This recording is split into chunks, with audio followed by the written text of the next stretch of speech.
우리가 어떤 일을 할 때 그 일을 하게 된 동기가 여러 가지일 수 있습니다.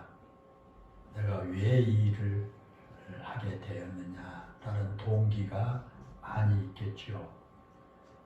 예를 들면 어떤 사람은 먹고 살기 위해서 어쩔 수 없이 그 일을 해야 하는 경우도 있고요.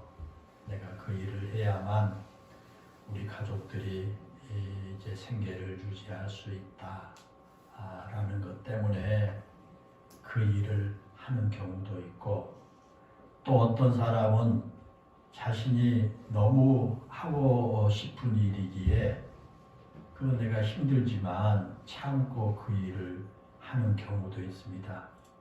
그 일을 내가 너무 하고 싶어요. 그래서 힘들지만 참고 그 일을 하는 사람이 있죠. 또 어쩌면 우리 같은 이 소시민들은 먹고 살기 위해 일을 하는 경우가 많을 것입니다.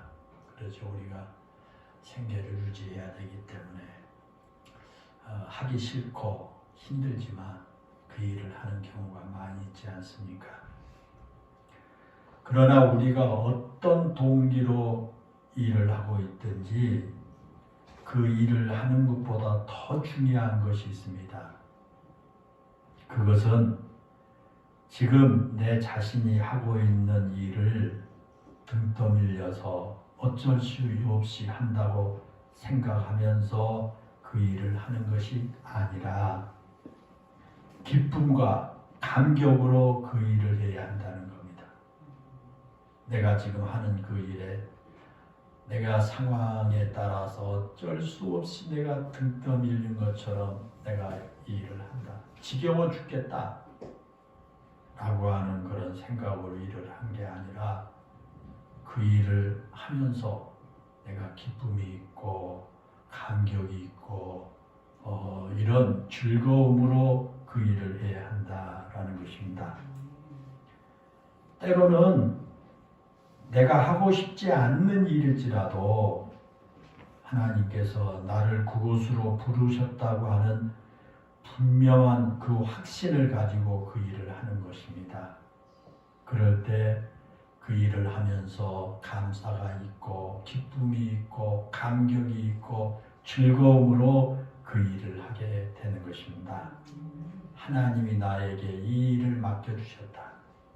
하나님이 나에게 이 일을 하는 이곳으로 불러주셨다 라고 생각을 하면서 그 일을 하는 것입니다.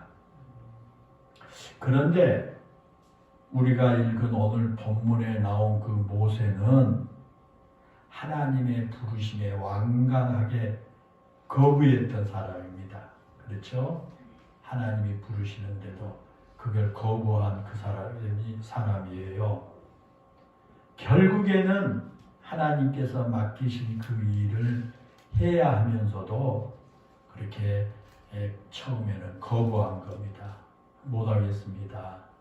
거부합니다. 우리가 잘 아는 것처럼 모세가 미디안 광야에서 양떼를 치고 있을 때입니다. 어느 날 하나님께서 그 모세에게 나타나서 너는 애굽으로 가서 애굽 땅에서 노예 생활하고 있는 내 백성 이스라엘 자손을 인도해 내라. 그렇게 하나님께서 모세에게 말씀을 하셨습니다. 내 백성 백성들이 지금 애굽에서 저렇게 노예 생활을 하고 있는데 내가 이제 가가지고 그 자손들을 다 인도해서 내라. 그렇게 말씀하신 거예요. 그러자 그 말을 듣고 모세가 하나님의 그 말씀을 따를 수가 없다고 거부합니다. 모세가 그렇게 하나님의 말씀에 순종할 수 없다고 말한 분명한 이유가 있습니다. 모세가 그렇게 하나님이 하신 말씀을 거부한 이유가 있습니다. 호렙산 근처에서 하나님께서 모세에게 나타나셔서 처음으로 모세를 부르실 때 하나님이 하시는 말씀이 이리로 가까이 오지 말라. 모세에게 너희 이리 가까이 오지 말아라. 내가 선 곳은 거룩한 땅이니 내 발에서 신을 벗으라. 내 발에서 신을 벗으라. 그렇게 말씀하셨지 않습니까? 여러분, 왜 하나님께서 모세에게 신을 벗으라고 그렇게 말씀하셨을까? 왜 하나님께서 모세에게 신을 벗어라 그렇게 했느냐는 거예요. 모세에게 신을 벗으라고 말씀하신 첫 번째 의미는 뭐냐면 너는 이제부터 나의 종이다 그런 뜻입니다. 신을 벗으라 그 말은 이제부터는 너는 나의 종이다. 옛날에는요 종들은 신을 신지 않았다고 합니다.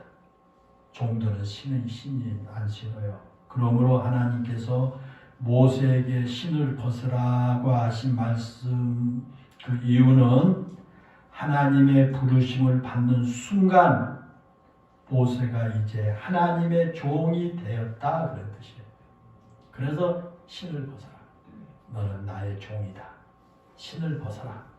그런 의미예요. 종은 주인이 시키는 대로 해야 하지 않습니까? 다시 말하면 주인이신 하나님께서 바로에게 가라. 애굽에 가서 내 백성을 거기서 인도해 내라 라고 말씀하실 때 종인 모세는 무조건 그 말씀을 따라야만 합니다. 그러지 않습니까? 어떤 이유를 붙여서도 안 됩니다. 너는 애굽에 가서 내 백성을 인도해 내라 라고 할 때는 이제 종이기 때문에 거부할 수가 없습니다. 이유 붙여서도 안 됩니다. 그러잖아요. 그런데 모세는 하나님의 종임에도 불구하고 하나님 말씀에 순종하려고 하지 않았습니다. 내 백성 이스라엘 자손을 애굽에서 인도해 내라고 하신 하나님의 그 말씀에 모세가 하는 말이 내가 누구이기에 바로에게 가며 이스라엘 자손을 애굽에서 인도하여 내리까 그렇게 말합니다. 한마디로 말하면 나는 이스라엘 자손을 인도하여 낼 능력이 없는 사람입니다. 그런 뜻이에요. 나같이 무능한 사람이 어떻게 이스라엘을 인도하여 내는 지도자가 될 수 있단 말입니까? 라고 하는 그런 뜻이에요. 자기는 무능하다는 거죠. 그러니 그 일을 할 수 없다. 그런 의미예요. 그렇다면 여러분, 모세가 정말 그렇게 무능한 사람일까요? 그렇습니다. 모세는 정말 무능한 사람인 것 같아요. 모세가 무능한 사람이라는 증거가 하나 있습니다. 출애굽기 3장 1절에 보면 모세가 그의 장인 미디안 제사장 이드로의 양떼를 치더니 그런 말이 나와요. 모세가 호렙산에서 하나님의 부르심을 받을 때 그 나이가 80세입니다. 그리고 미디안 광야로 피신한 지 40년의 세월이 흘렀던 그때입니다. 그 40년 동안 모세가 자신의 양떼가 아닌 장인 이드로의 양떼를 치고 있었다는 거죠. 여러분, 이제 야곱을 한번 비교해 보십시다. 야곱과 모세를 한번 비교해 보세요. 모세는 지금 40년 동안 거기 가서 일하면서도 자기 양떼 한 마리 없고 자기 장인의 양떼를 지금 치고 있어요. 40년 동안 그렇게 살았어요. 그런데 이제 야곱을 한번 생각해 보십시오. 야곱이 비슷하죠. 야곱이 형 에서가 자신을 죽이려고 하자 자기 애삼촌 라반 집으로 피신을 해야 했죠. 그리고 그 애삼촌 집에서 처가살이를 하면서 20년의 세월을 보냈지 않습니까? 그리고 20년이 지난 후에 애삼촌 라반의 집에서 고향으로 다시 돌아올 때 어땠어요? 야곱이 큰 부자가 됐어요. 그에게 4명의 아내와 12명의 자식뿐만 아니라 재산도 많았어요. 창세기 30장 43절에 보면요. 이에 그 사람은 야곱이에요. 야곱이 매우 번창하여 양떼와 노비와 낙타와 나귀가 많았더라 그랬어요. 이처럼 야곱은 20년 동안 타향살이 하면서 큰 가족을 이루었을 뿐만 아니라 엄청난 재산을 모은 거예요. 그런데 여러분, 모세는 어땠어요? 그런 야곱보다 2배의 시간을 그 처가살이를 했습니다. 그때까지 그는 여전히 자신의 양떼가 아닌 장인의 양떼를 치고 있는 겁니다. 자기의 재산은 모세가 하나도 없어요. 40년 동안 그가 자신을 위해서 이루어놓은 것 아무것도 없었다라는 그런 뜻이에요. 야곱은 능력 많은 사람인 반면에 모세는 자신의 가정도 제대로 세우지 못한 무능한 가장이었다라는 것을 우리가 거기서 발견하게 됩니다. 그래서 저는 모세가 정말 무능했구나. 20년 동안 가장으로서 자기 재산 하나 이루지 못한 그런 사람이었구나. 40년 동안. 모세는 20년 만에 엄청난 재산을 모으고 이 거부가 된 반면에 모세는 그렇게 자기 가정도 제대로 이끌 수 없는 그런 무능한 사람이었구나. 저는 그렇게 생각을 합니다. 그래서 모세는 자신이 무능한 존재라 그렇게 말하고요. 때문에 그 거대한 나라인 애굽의 바로 왕에게 가서 이스라엘 민족을 이끌고 올 만한 그런 존재가 아니다 라고 그렇게 말을 한 것입니다. 사랑하는 여러분, 우리도 때로는 그렇습니다. 저와 여러분도 때로는 그렇습니다. 우리 스스로 생각할 때 내가 능력이 있어서 하나님께서 나를 사용하신다라고 생각하신 분은 그렇게 많지가 않을 겁니다. 하나님께서 내가 능력이 있어서 나를 이 자리에 세워주시고 하나님께서 내가 능력이 있어서 나를 부르셨다 그렇게 생각하는 사람이 여러분 많지 않을 거예요. 우리가 주의 몸된 교회에서 목사로, 장로와 권사로, 집사나 교사나 성가대원으로 섬길 때 우리에게 그 직분을 감당할 만한 능력이 충분하지 않습니다, 여러분. 내가 그 능력이 충분하기 때문에 나를 목사로 세워주고 장로와 권사로 세워주고 집사나 교사나 성가대원으로 내가 그걸 감당할 만한 능력이 내가 충분하기 때문에 나를 세워준 것이 아니다 그 말입니다. 우리는 사실 냉철하게 우리 자신을 분석해 보면 여전히 부족한 것이 너무나 많습니다. 그 직분을 감당할 수 있는 지혜도 부족하고 경험도 부족하고 능력도 부족하고 믿음도 부족합니다. 모자라도 너무 많이 모자랍니다. 그런데 하나님께서 그런 우리를 하나님의 일꾼으로 부르셨습니다. 우리를 하나님의 일꾼으로 세워서 하나님의 일을 감당할 수 있도록 하신다라는 것입니다. 그런데 여러분, 정말 놀라운 것은요, 그렇게 부족하고 무능한 우리들인데도 하나님께서 그런 우리를 일꾼으로 쓰실 뿐만 아니라 그런 우리를 통해서 교회를 든든하게 세워 가게 하신다는 사실입니다. 그래서 나는 부족하고 무능하지만 전능하신 하나님께서 나에게 힘을 주시고 나를 이끌어 주시면 못할 것이 없다는 고백을 할 수밖에 없는 것입니다. 하나님께서 나와 함께 하시면 나의 부족하고 무능한 것이 다 감추어지고 하나님의 뜻을 이루어 가게 될 것입니다. 그래서 나는 무능하여 이스라엘을 인도해낼 수 없습니다 라고 고백한 그 모세에게 하나님께서 뭐라고 말씀합니까? 나는 무능합니다.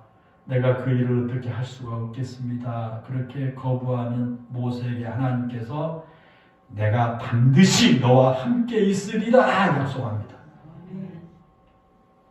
내 힘으로 하는 것이 아니라 내가 너와 함께 있고 내 능력으로 너를 도와주리라. 내가 그 일을 할 때 내가 너와 함께 있어서 내 능력으로 하나님의 능력으로 너를 도와줄 것이다 약속을 한 것입니다. 여러분 그렇습니다. 하나님께서 함께 하시겠다고 말씀하실 뿐만 아니라 내가 능력으로 너를 도와주겠노라고 그렇게 말씀하신다면 우리가 그 하나님을 의지하고 가야 하지 않겠습니까? 알겠습니다. 그러면 알겠습니다. 가겠습니다 하고 가지 않겠어요? 여러분 같으면 다 그렇게 할 것 같아요. 그런데 모세는요 어떻게 했습니까?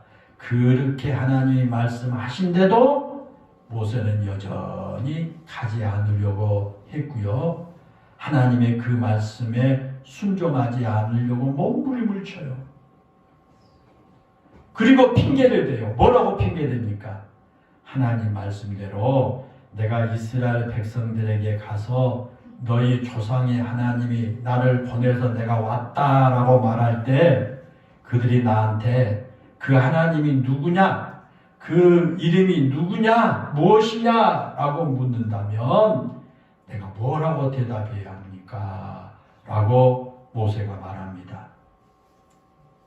쉽게 말씀을 드리면 이스라엘 백성들이 너를 보낸 분이 도대체 누구길래 우리가 내 말을 들어야 되느냐 라고 하면서 자신의 말을 믿지 않을 것이기 때문에 내가 갈 수 없습니다. 그런 뜻이에요. 모세의 그 생각의 배경을 우리가 잠깐 생각해 봐야 됩니다.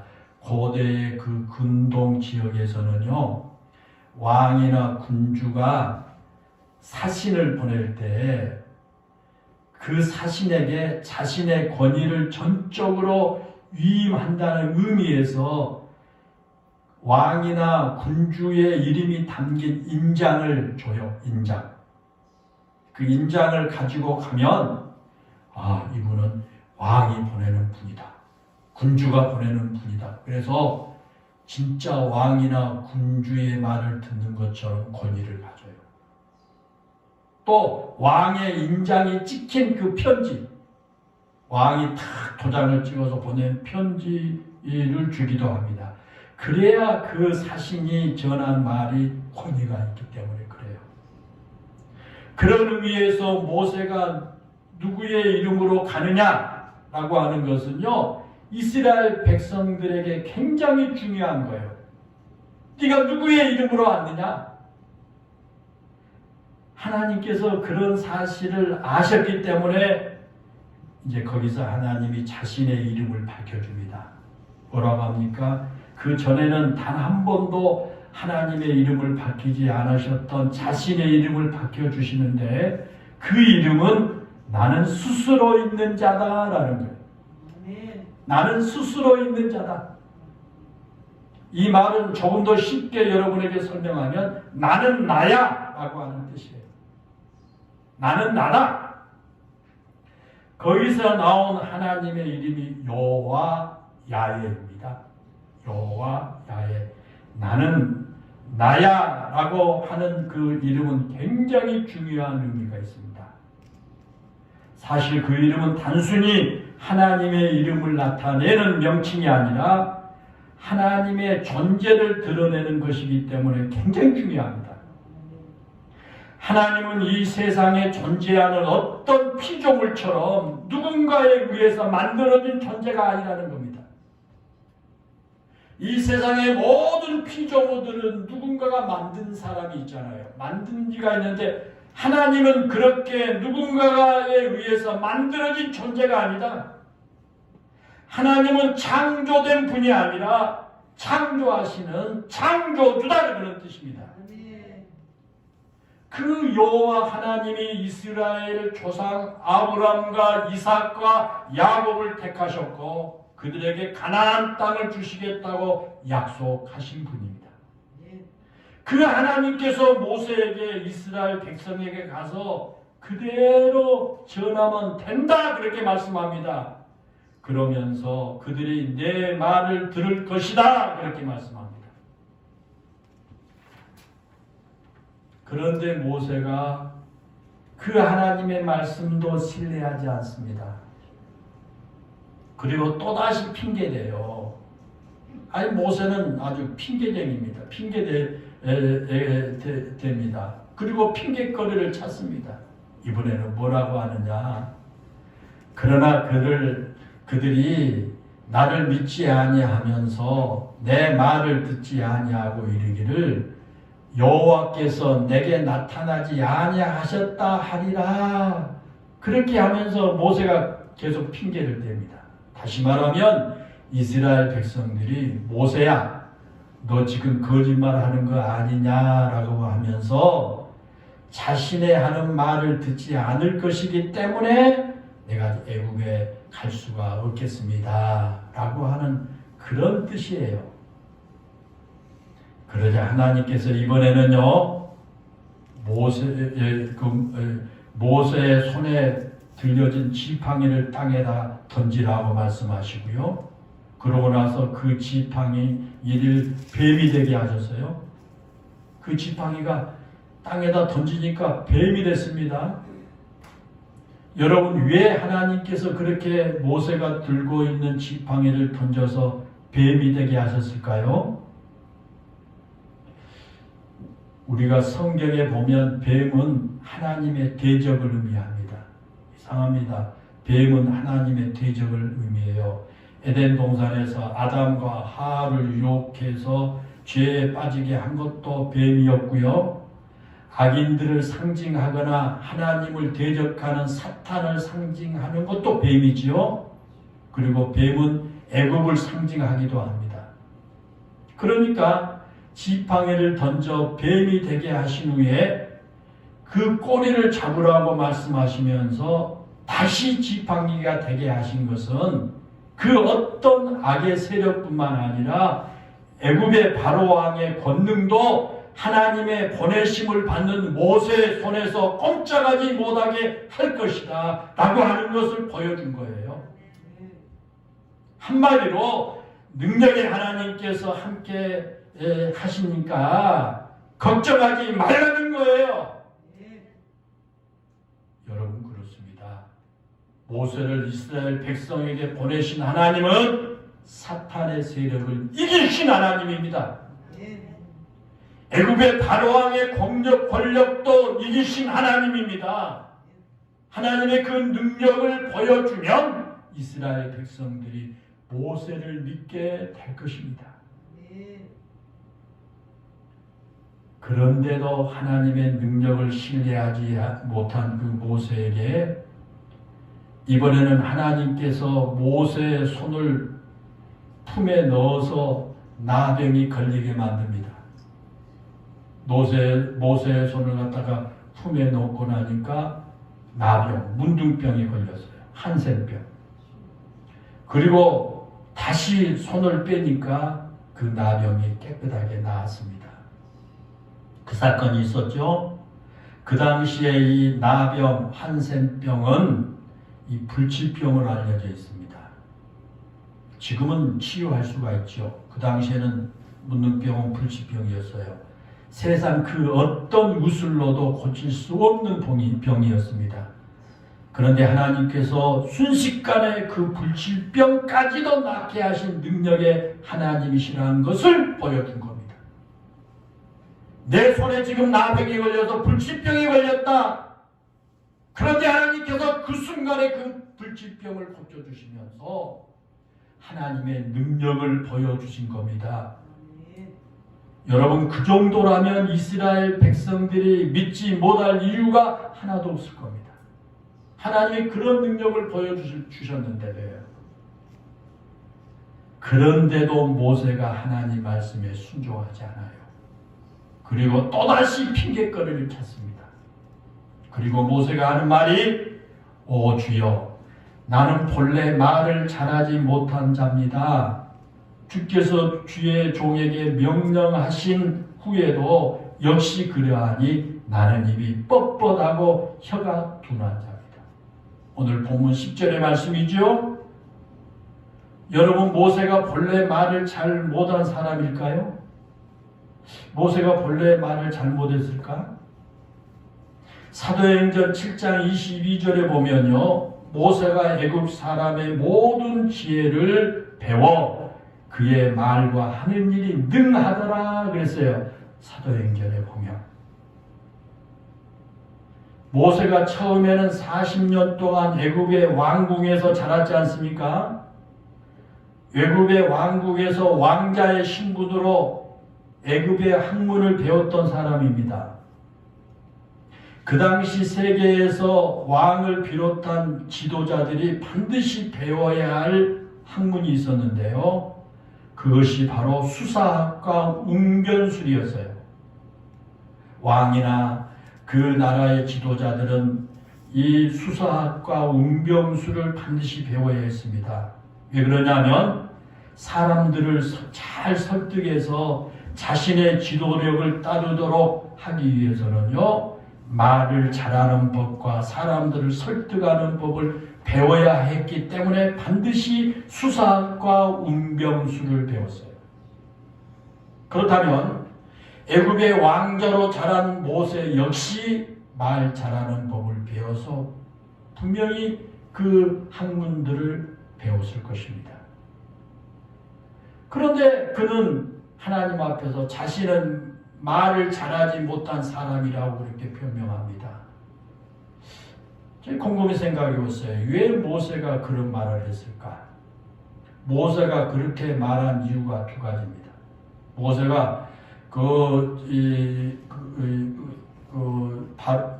왕실에서 왕자의 신분으로 그 수사학과 웅변술을 이렇게 배워서 말을 잘했을 텐데 왜 그렇게 모세가 말을 잘 못한다고 그렇게 했을까라는 두 가지가 있어요. 하나는 뭐냐?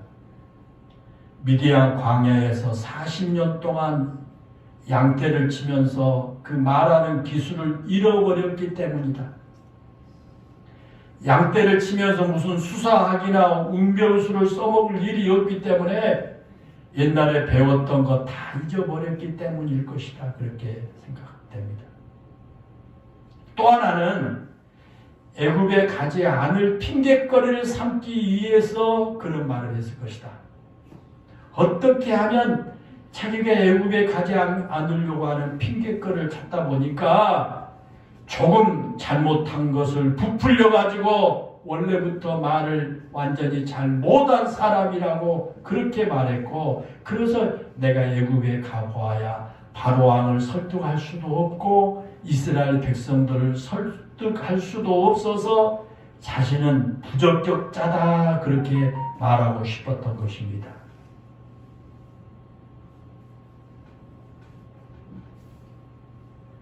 그러나 모세의 그런 변명도 하나님 앞에는 이유가 되지 않았습니다. 그래서 하나님께서 그래 내가 말을 잘하지 못한다고 하자. 그렇다고 그것이 애굽에 가지 못할 이유가 되지는 못하지 않느냐? 입을 지으는 자가 나야. 말을 잘하고 못하는 것은 하나님인 나야.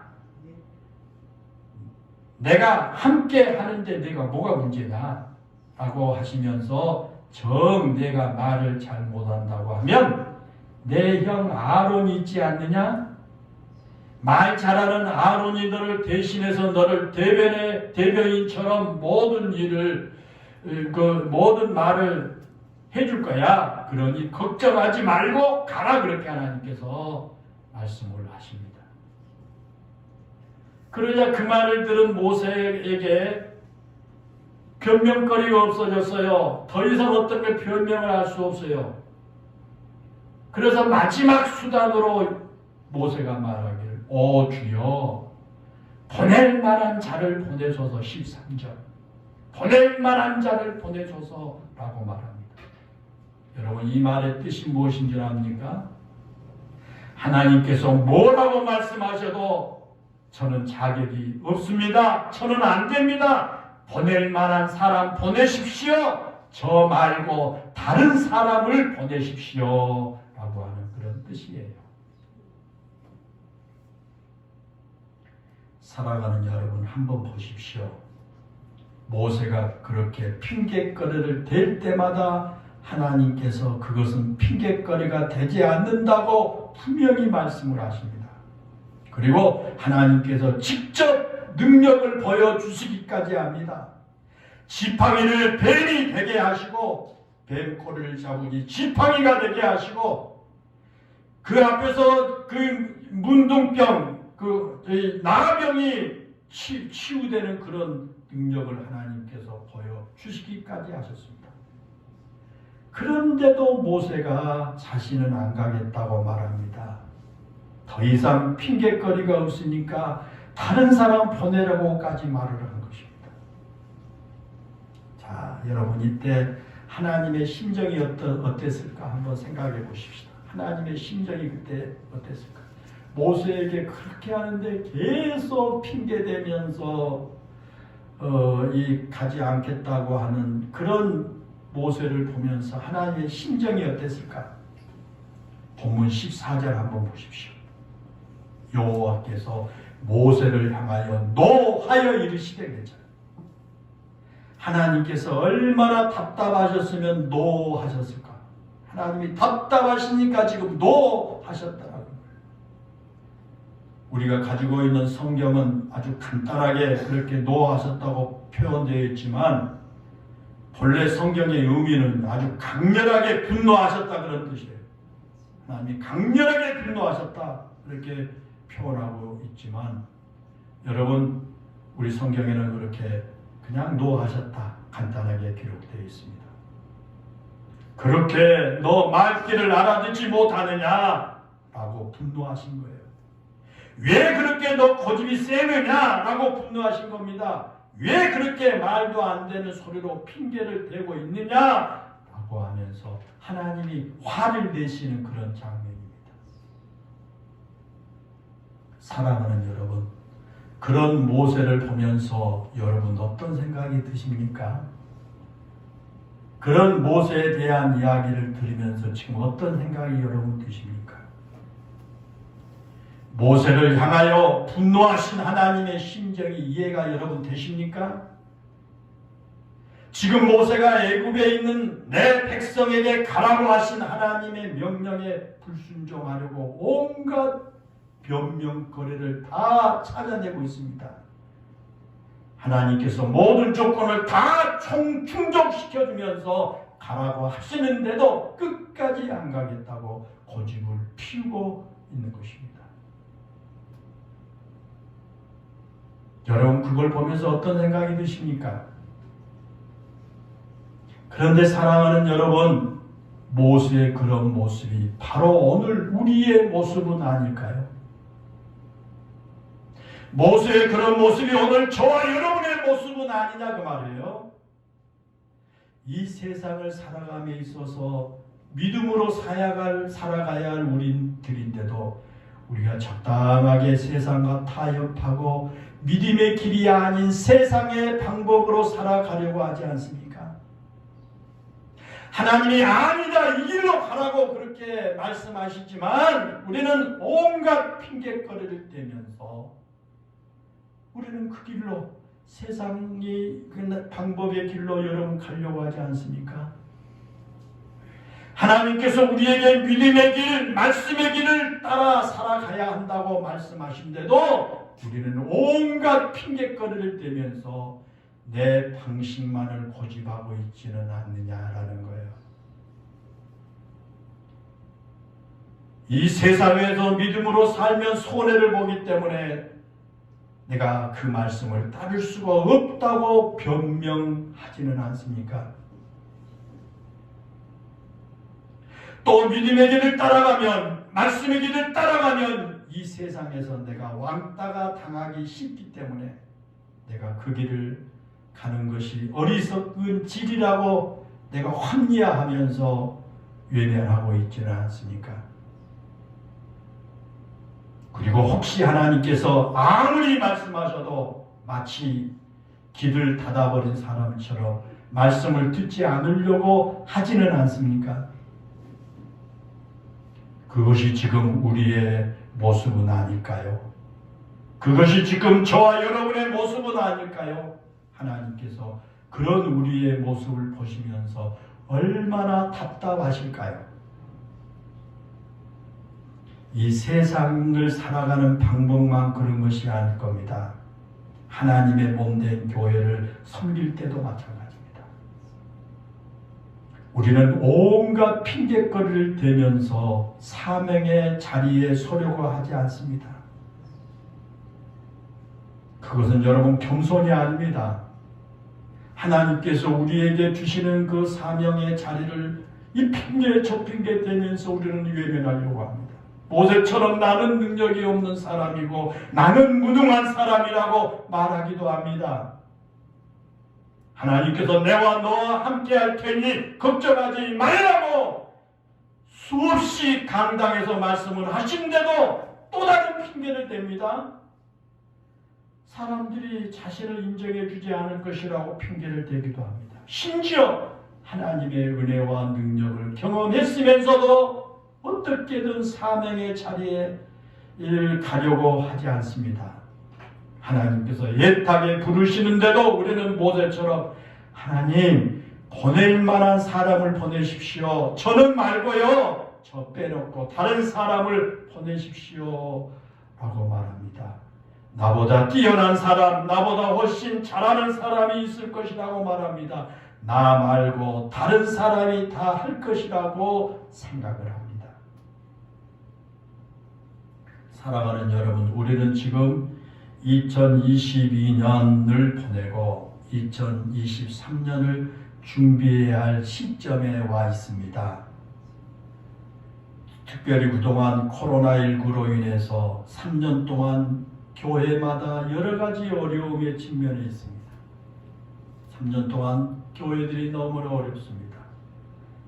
그러나 이제 엔데믹 시대를 맞이해서 새해에는 우리 교회가 교회로서의 사명을 더욱 잘 감당하기 위해서 헌신된 일꾼들이 필요합니다. 헌신된 일꾼들이 우리 교회에도 필요합니다. 이제 엔데믹의 시대가 되었습니다. 이제는 코로나가 이제 수시로 계절적으로 언제고 독감처럼 이제 하는 그런 시대가 됐습니다. 새해에는 이제 실내에서도 마스크를 벗는다고 합니다. 이런 때 이제 교회가 교회로서의 사명을 잘 감당하기 위해서는 모세와 같은 일꾼이 필요하다는 겁니다. 어쩌면 지금 본문 이사야 6장 8절의 말씀처럼 내가 누구를 보내며 누가 우리를 위하여 갈꼬라는 하나님의 탄식 소리가 가장 크게 들릴 때인 줄도 모릅니다. 여러분, 오늘도 하나님께서 보낼 사람을 찾으십니다. 내가 누구를 보내며 누가 우리를 위하여 갈 거라고 찾으신 하나님의 음성 앞에 여기 모인 우리 모두가 응답해야 할 것입니다. 사랑하는 성도 여러분, 혹시 여러분 중에 모세처럼 하나님의 그 부르심에 하나님 보낼 만한 사람을 보내세요. 저 말고요.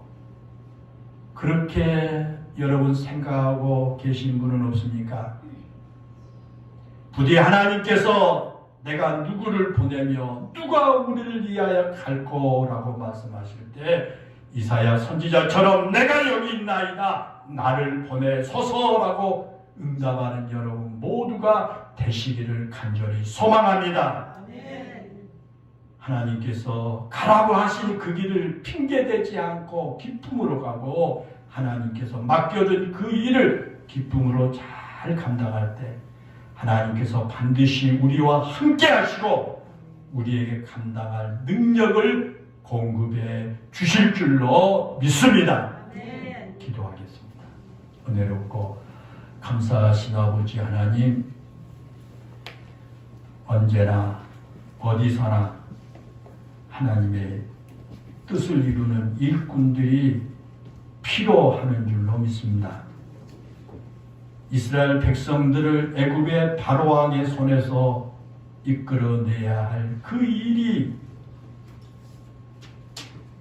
모세에게 꼭 필요했기에 하나님께서 모세에게 그 일을 맡기기 위해 불렀지만 모세가 여러 가지 핑계대면서 거부한 모습을 보았습니다. 은혜로우신 하나님, 이사야 선지자는 누가 우리를 위하여 갈고 라고 부르실 때 하나님 내가 여기 있습니다.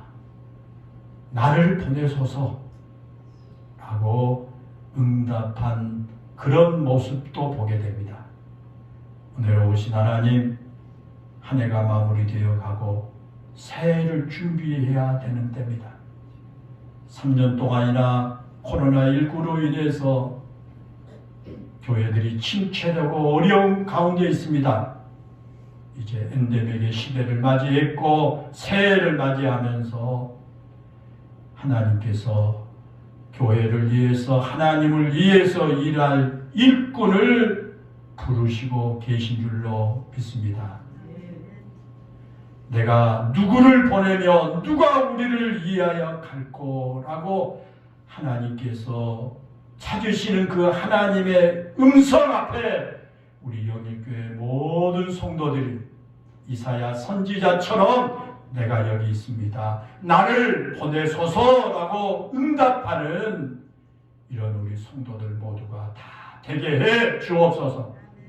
그래서 하나님께서 우리를 들어서 쓰시기 위해서 능력도 주시고 지혜도 주시고 물질도 주시고 건강도 주실 줄로 믿습니다.